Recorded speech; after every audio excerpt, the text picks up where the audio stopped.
welcome to another episode of the Hoopsfix podcast with me, your host, Sam Nita, a full-time British basketball advocate. And it's not even the end of the first month of 2025, and British basketball is already facing a whole load of drama. You know, the podcast has been quiet for a while, but you know I'll always jump on when there is drama that needs to be discussed. There was a shock decision yesterday, or the shock announcement rather, that the BBF made that they are going into exclusive negotiating period with a preferred bidder for the professional operating license in the UK. That group is led by former EuroLeague CEO, acting CEO Marshall Glickman.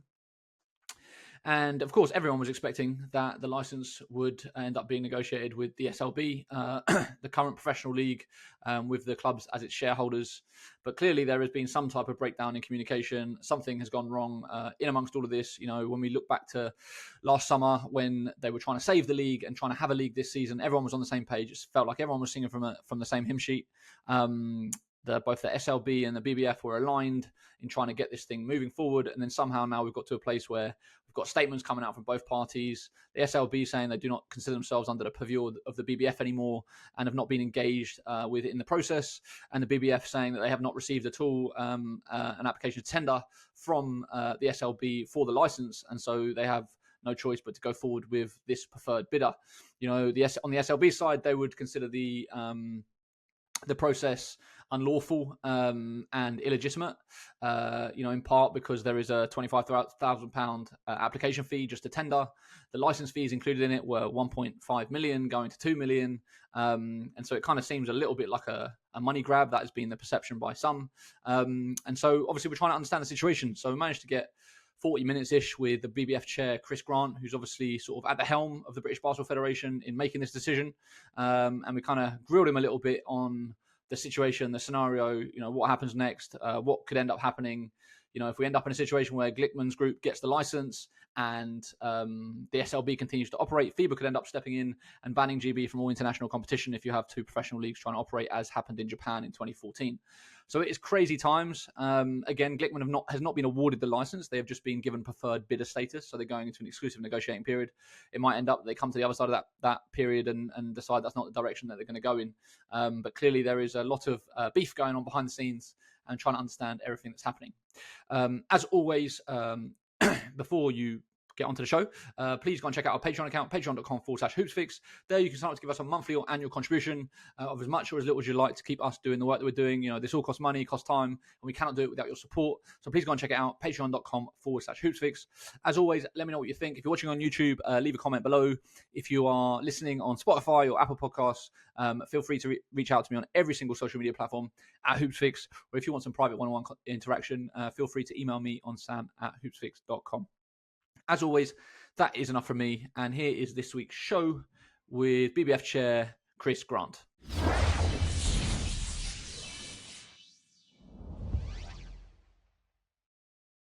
So I guess let's start with how have we got here? When I look at been looking back at our conversations at the tail end of last year, it seemed like everyone was aligned, everyone was on the same page, and then boom, announcement yesterday, and it seems like we've got a big difference in opinion. So I'd be interested in kind of hearing like how we've kind of got to this point. Well, from the federation, from the British Basketball Federation's point of view, Sam, it's been a pretty straight line, in the sense that we always said at the point where the process of withdrawing the license happened, the previous long-term license, from the very beginning, we said there'd be two parallel processes. One was to save the league, get an interim situation set up with the clubs, and the other was to properly award a long-term license to operate the league. So we got to a particular stage this week of identifying a preferred bidder to operate the league, and that people have responded in the way that they have. So obviously the conversations I had with Vaughan on the podcast, you know, there definitely seemed to be an assumption on the SLB side that they were going to get the long-term license. Obviously they have not applied for it, and there seems to be a dispute over kind of, I guess, the terms of those licenses, and they obviously didn't want to take part in the process. Kind of what have the conversations been with the SLB, and how has it got to this point where they haven't even put in a tender? Well, the podcast that I listened to that you recorded with Vaughan, as I recall, he said he recognised that there needs to be an open process to award the long-term license. I think he even used the word that we had an obligation to do so. So there was always going to be a process. And I think something I need to just point out is that, well, actually, do you mind if I take a step back briefly, Sam? Because I think, because you're saying I mean, I've been thinking obviously a lot about, what is the British Basketball Federation? And the clue is in the name. It's British. We have our representatives from England, Scotland, Wales. And, we have an interest in basketball across the whole of Great Britain. It's a federation, and a federation has certain responsibilities. And literally, I think the second or third paragraph of our articles as an organisation say it's our job to award licences to operate professional leagues. So it's our job. But I think the bit that often gets missed is the basketball bit, in the sense that we're actually quite unusual in the sense that, the federation, the role of the board has to extend beyond just boardroom things, because, as you know, we've had capacity stripped out. But if you look at who's on our board, we what we care about is fans, coaches, players, prospective players, parents, and these are all of the people around British basketball who love the game and expect something from it. All of those people are in our boardroom, and those people wanted to do the best by all those aspects of British basketball. They want to do the best, and these are the people, we are the people who've made this decision, because we think that what's on the table represents a really positive future for British basketball in all those areas. So I think it's really important to understand, you can talk about the federation. The federation is actually highly representative of the basketball family in Great Britain. And so that's really an important thing, I think, to acknowledge. The other thing I think, while I'm on it, if I may, is that Super League Basketball Limited, which we helped to kind of create, is a 5-month-old company. And Super League Basketball Limited was awarded the interim license, quite rightly and necessarily. The clubs, in Newcastle, Surrey, Bristol, are really, really important. And obviously they're the shareholders in Super League Basketball Limited, but I think it's really important to understand that the rightly, I think, our primary concern as members of the basketball family in the BBF boardroom, as we've said throughout, has been to safeguard the future of those clubs and to provide an environment in which they can grow and flourish. And once again, we believe that the bid that we've now designated preferred bidder has the potential and the capacity to deliver a brighter future for the clubs. So that's really important to make the distinctions between who we're dealing with here. But if the clubs refuse to engage with Glickman and their group, how will there possibly be a league next year? So there's a step before that, I think, which is that, because I mean, one of the big things I'm very aware of, you talk about refusing to engage, but as you rightly said a couple of minutes ago, the clubs, and I think it's public knowledge now, the clubs, or rather SLB Limited, did not submit a bid. Now, really importantly, because one of the big issues here is about to what extent were the clubs and or SLB Limited involved in the process. Really clearly, we as the Federation felt that one of the most important things to do was to make sure that our process was impeccable from an integrity and a kind of an expertise. How do you actually do these things? How do you put properties like this out to tender? One of the things you obviously don't do, if someone's going to sit an exam, you don't ask that person to write the exam questions.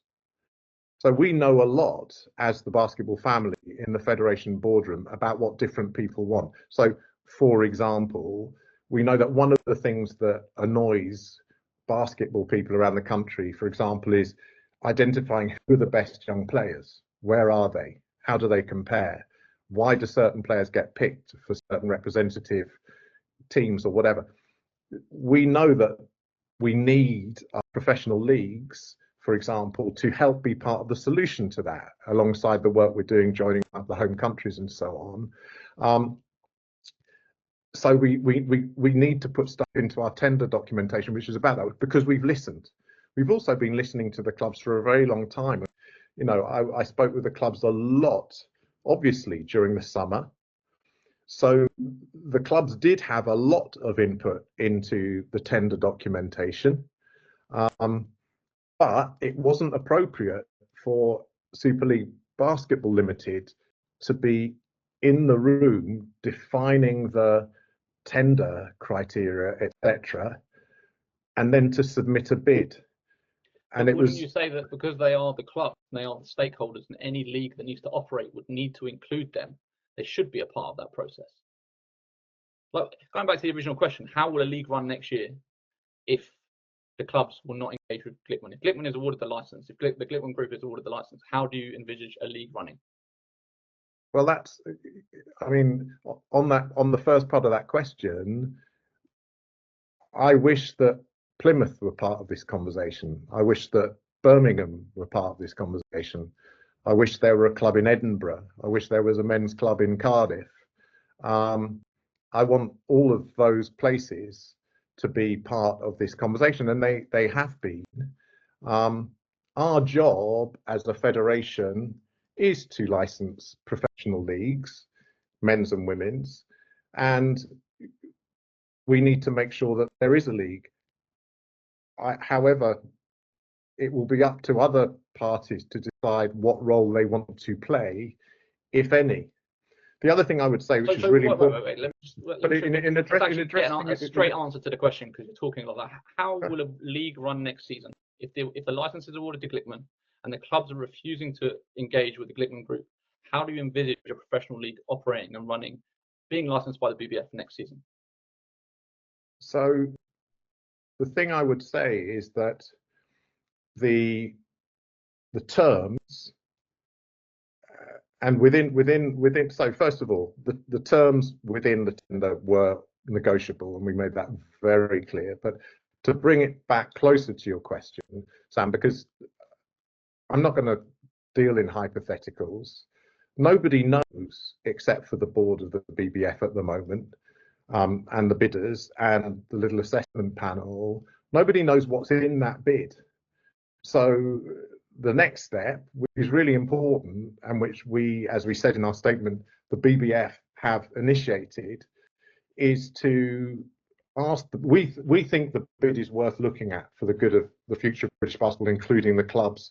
We're now offering each club the opportunity to see what's in it fully, to interrogate it, to negotiate about it. And our opinion is that it won't be perfect for them, but our opinion is that there's enough in there and enough opportunity to negotiate during this exclusive negotiation period, which is what it's for your question to remain hypothetical. So that I'm told quite reliably that I think that the clubs gave it to you in writing that if Glickman was engaged and become the preferred bidder and became the license holder, they would not engage with him. And obviously the BBF has chosen to still go down that route. Like, why would you continue to go down that route if you know the clubs would not be engaging with that license holder? Because we set in train a process, and we've been really consistent. We know that it's a fair process. We know it's a well-advised process. We know that it's a process which is grounded in the reality of basketball as a global sport, as a successful sport socially and economically. There has been no reason, and it's an inclusive process, and we encouraged SLB Limited to be part of it. And so why does the SLB there are no grounds on which to stop the process. And I would also say, if you think about it, that to do so, having started it, would be damaging and anti-competitive to others who might have an interest in operating the league and might be able to bring resources and expertise. So having started the process and announced it, we are seeing it through. We're now at a stage where someone has been granted an exclusive negotiating period. The point of an exclusive negotiating period is that it is not the award of a license. It is the members of the basketball family who sit in the BBF boardroom saying, we think that this has got legs. We think this is good. We think that this will achieve what we all want to achieve, which is the elevation of British basketball. What do you think, clubs? How many bidders were there for the license? How many bidders were there? I'm not going to say that. We had a two-stage process because it's not appropriate in the same way that you wanted to run a transparent process. Is it not? You said you wanted to run a transparent process. Yeah, we wanted to run. No, I didn't say we wanted to run a transparent process. You can't. I said we wanted to run a fit for purpose process, which had integrity, which was damaging in any way to know how many people bid for the license.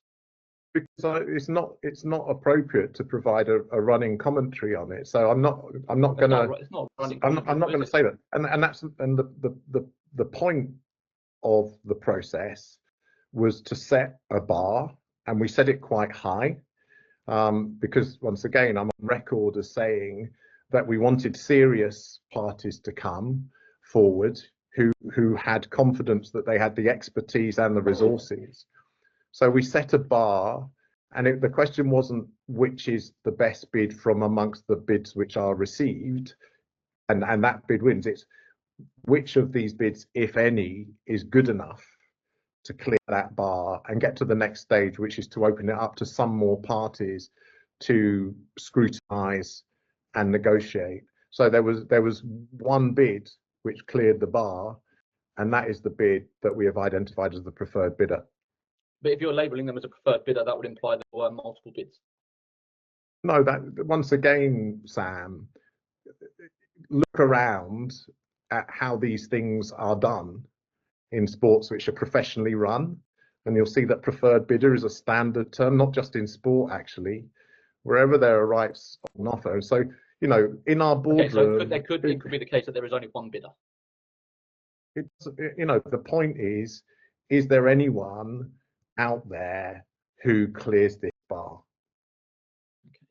So the figures that are being cited, that I feel like I'm relatively reliably informed upon. £25,000 to put in a tender document, £1.5 million license fee. Where are those figures got from? I've done a bit of research. I've spoken to other federations that are running in Europe. Those numbers are bigger than what other federations are receiving. And when we consider where the game is, when I look at where the SLB is, it's like there's no way they'll be able to afford those figures. It would bankrupt the league. Where have those figures come from? Well, once again, I'm not going to comment on particular figures. The thing I will say is two things in response to what you say.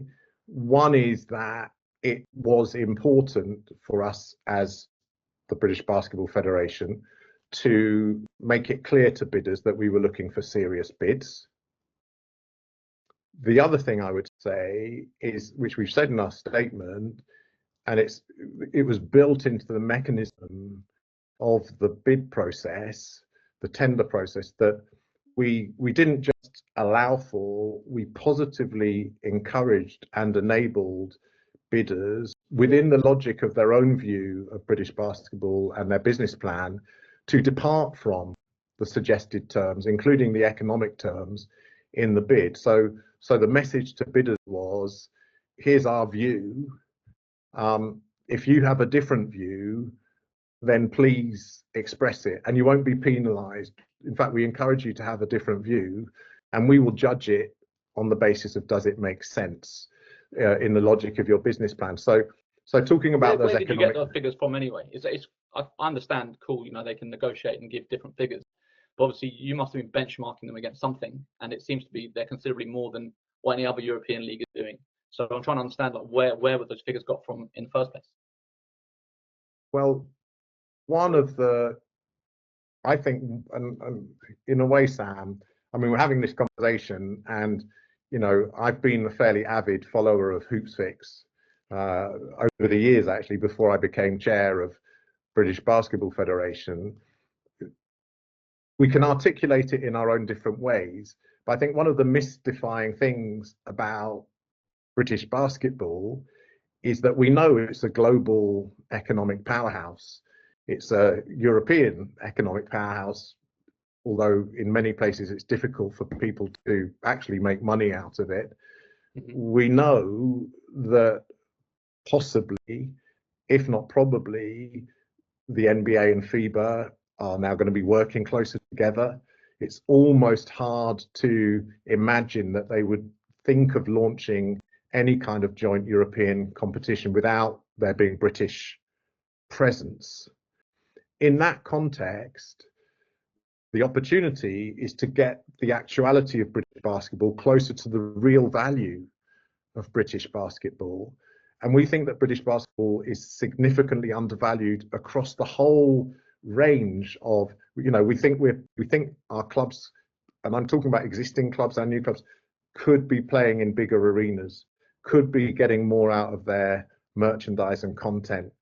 All, you know, and so in that context, as a board, and we did do some research about what was going on elsewhere in basketball and other sports, and we came to the conclusion that our starter for 10 as a view of what the fee ought to be was actually modest relative to what would happen in the professional game in the next 2 or 3 years. So we think it was really fair and proportionate. If anything, it was lower than we believe the value of British basketball to be. So, and as I say, we encourage people to express a different view. So you believe, as it stands, the professional league in the UK, I won't call it the SFA, the professional league in the UK next year, you know, having to pay a 1.5 million license fee, or that's where it starts at, will be able to generate more revenue, be more valuable than the German league or the French league or the Australian league? Like, you genuinely believe that? I was in well, because within the context of what you're saying, okay, within the context of what you're saying, so Britain, if you're saying it's so hard to make basketball to make money, right? And it is, right? You know, so many clubs in Europe are struggling. It has and whatever been. Else. It has been. Yeah. And your solution to that is to put a 1.5 million pound license fee on the league each year, taking away the money from the clubs that are actually operating and doing stuff on the ground. No. The invitation was for people to present a realistic but ambitious growth plan, which starts and continues to release the real value of the fact that we are the second biggest market for NBA merchandise outside the. You know, I could give an example that the ECB are just doing the franchises for the 100, and the ECB expect to realize 500 million from that process. More people, as you know and I know, play basketball in this country than play cricket. The fan base for basketball, you know and I know, is far, far higher for basketball than would be evident from fandom and activity. We know there's huge growth potential. So our question and our responsibility as the BBF was to attract people who have the skills and the resources to unlock that capacity. And it's not for me to say whether Super League Basketball Limited could do that. I can say, and I can mean it, that they did a magnificent job with our strong support this summer in rescuing the situation, which was there are clubs playing now who would not be playing. They would not exist, Sam, if we hadn't been very active, the British Basketball Federation, in supporting them, in moving things quickly, and so on. And the SLB Limited did a great job in collaboration with us in setting up. So all the indications are that they have great ability to run a great league. Unfortunately, and we genuinely, I think it's really unfortunate that they didn't bid, but they didn't. And by not bidding, they actually took a decision for their own reasons, which excluded the possibility of them progressing through this process. So those aren't grounds for the British Basketball Federation to stop the process. They've made their decision, and we will continue to do what we've done all along, which is to put in the top set of priorities the health of the existing professional clubs and those clubs which want to be in a professional league in this country. So you believe you're prioritising the clubs by making this move? Well, the clubs have. We've always said it, and I'm happy to say that was built into the tender document. So you're as I say, we set a high bar, and part of that was that the well-being and creating not just a sustainable, that's first step, but an environment for the economic growth of the clubs, and all the, they do brilliant community work already, but helping, aligning the pathways. We, historically, there have been lots of issues around England, Wales, Scotland, and GB around youth and pathways and talent spotting. But the missing piece up till now, because it hasn't been consistent, has been the professional game. But all of that is in there, and what happens next will help the professional clubs to fit in, to grow more homegrown talent. All of those things are in there. So yes, and to answer your question, yes, the clubs remain a big priority. Ultimately, though, each club is its own business. Each club has to make its own decision. The point we're at right now, though, is no club knows what the offer really is to them within the bid. So I must say that I'm mystified and disappointed that without knowing what's in there, there's an assumption from some quarters that it must be bad. Nobody knows that. And I'll say it again. The board, 12 members of the British Basketball Federation board, 6 appointed members, properly recruited independents with great expertise. Martin Henlon, Melissa Lawton, Chief Content Officer at Sale GP, Katie Adamson, who's a coach and a respected community.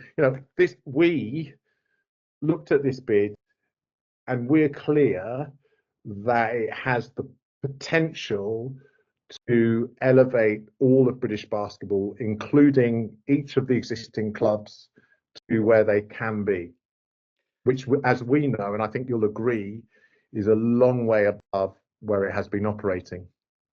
What is your understanding of the club's position? If I was to say to you, why are they putting out a statement saying that they haven't been involved or included in these decisions, and now they consider themselves not under the purview of the BBF? Like, what is your understanding of what they are so upset about? Like, why are they mad?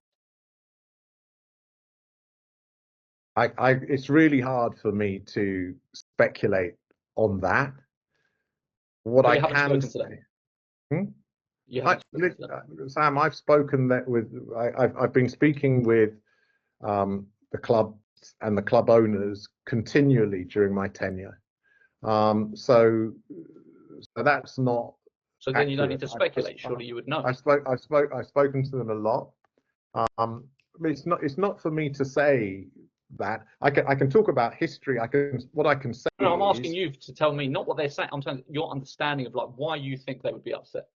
Like it's not why they are upset. I'm asking why you think they might be upset. I can see why Super League Basketball Limited would be upset, because Super League Basketball Limited is currently running the league. This is what I said at the beginning. There's a difference between Super League Basketball Limited and the clubs.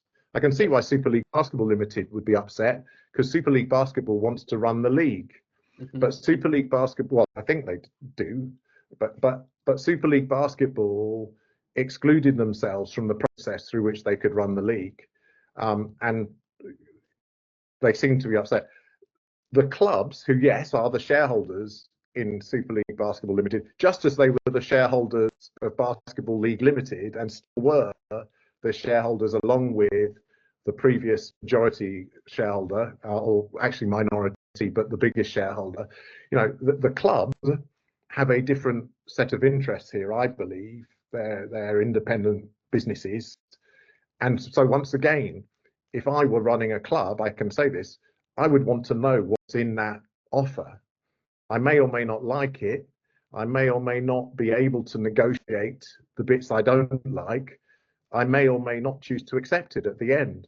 But to be in that position when I don't even know what's in there is, I can't explain that, Sam, because it doesn't, you know, there's no way in my mind that I can make that add up. Well, what I find hard to understand or hard to believe is that the way that it's being framed at the moment is that, you know, you obviously went to tender, the SLB Limited / the clubs saw the tender document and then were incensed by it, upset by it, and then just didn't put in an application. And that was the end of all communication. Like, what I'm trying to understand is, how has there not been any negotiation? Like, have the clubs or the Super League Basketball Limited not come to you and said, we've seen the tender document, we're upset by it, we don't agree with it, you know, can we get around the table, can we negotiate, can we, you know, put forward a different thing or have a discussion about it? Like, there must have been dialogue between October and now between the BBF and the SLB Limited. Like, what has actually happened there? Where's there been a breakdown in communication? So the Hoopsfix X account, I think, headline or your story was BBF shun the clubs. And shun, you know, technically means, I'm a linguist, shun means repeatedly ignore over time.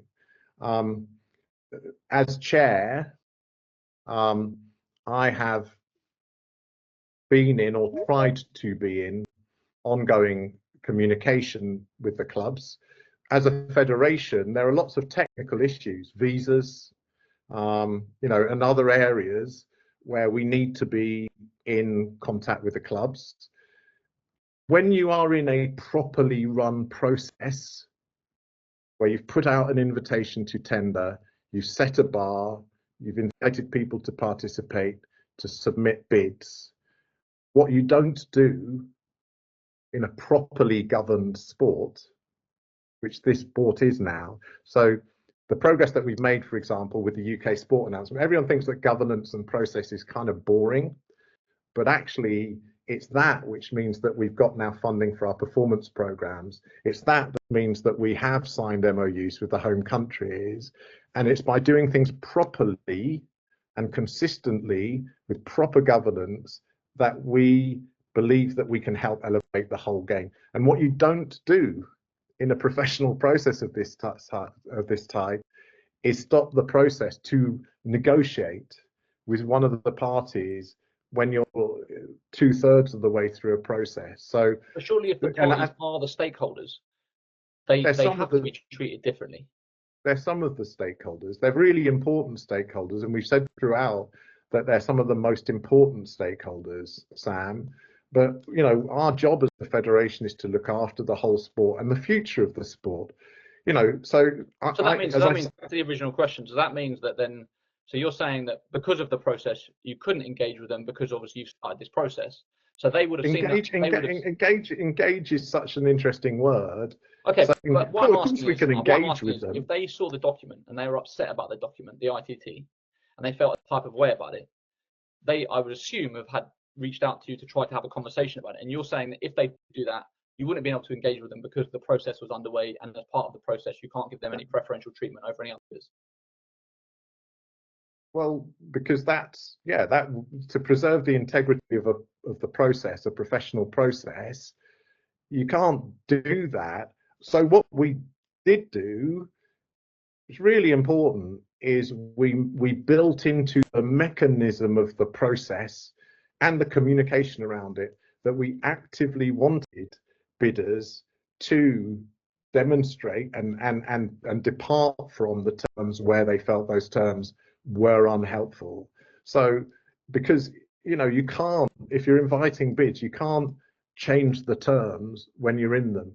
As the British Basketball Federation, the basketball family in a room, well advised, we set out a set of possible terms and said, if you've got another view, if, for example, you don't believe it's possible to generate the revenues that would be required to service this, and you know, the point is not the federation's floor fee. The point is delighting basketball fans, creating competition that TV viewers will love and buy, and that partners want to be associated with, and that help the game do more of the work it does in communities. That's the point. So we were looking for an internal logic. Don't want to pay, if they said they don't want to pay the £25,000 tender fee, you would have accepted their invitation to tender, because it's slightly different to the terms that you've outlined. Well, we would have had to say to all the bidders that we didn't, and there were, as I say, there were good reasons for that entry fee. So yeah, So you would have, or you wouldn't have? Would have what? Accepted an application without the 25 grand fee? No, because that was what we very clearly indicated through our expression of interest process. So we had before the submission of a bid, we had an expression of interest process, which was advertised through our website, and anyone could come forward and say, we're interested. And it was on that basis that in a proper way, we were able to issue the tender documentation. And it was only on submission of a final bid that people had to pay that deposit. So there was plenty of time. And what I will say is, and we talk about engaging with the clubs, you know, during that period, in the run-up to the EOI, expression of interest process, and between then and the deadline for submissions, we encouraged the clubs through their vehicle, Super League Basketball Limited, to be part of the process. I'm not concerned. I'm gonna have to go in a minute, Sam. Okay, last one. Are you not concerned in any type of way that if this doesn't get resolved amicably, we could end up in a situation where FIBA steps in and Great Britain gets banned from international competition because we've got two professional leagues sort of operating? Of course I'm concerned about how the game sits with. I was in Munich the week before last. We spent a whole day with the president and the executive director of FIBA Europe, talking about things like the emerging competition structure for clubs in Europe and how we can avoid a situation if, for example, FIBA and the NBA and any others join forces, how we can avoid a situation where, you know, the existing ecosystem of British basketball gets completely put in the shade by something that comes. How can we make sure it works together? Because that's part of our responsibility as federation. So, of course, I would be concerned about that. Our women are playing next week, Estonia in Manchester, and a huge game in Denmark a couple of days after. Our men in Newcastle, you know, both have a really good opportunity to qualify for Eurobasket. Our youth teams, as you know, are on the up. Only one of them got promoted last summer. You know, we are building the future that British basketball fans want. We're doing it as proud British basketball champions. I'm not saying we're perfect, but in this particular instance, we've thought very hard. We've taken very good advice. We think we've set out a process. Any process can be challenged in different ways, but absolutely, We believe, and our key stakeholders, including FIBA, of course, we've kept them up to date with what we're doing, and they will see what's going on. I have no concerns that anyone, when they look at our process, who knows about these things and is objective, I'm confident that no one will feel that when we withdrew the license, we said we were going to run a fair and open process. Others, including representatives of Super League Basketball Limited, said, yeah, we understand the federation has to do this, it's their job. We're doing it, and we're doing it to the best of our ability to serve British basketball. We haven't awarded a license yet. We won't award a long-term license unless we are convinced that it best serves the interests of British basketball as a whole. And that's where we are, Sam. I hope this has been helpful. Yes, very useful. Thank you so much for taking the time. It is much appreciated.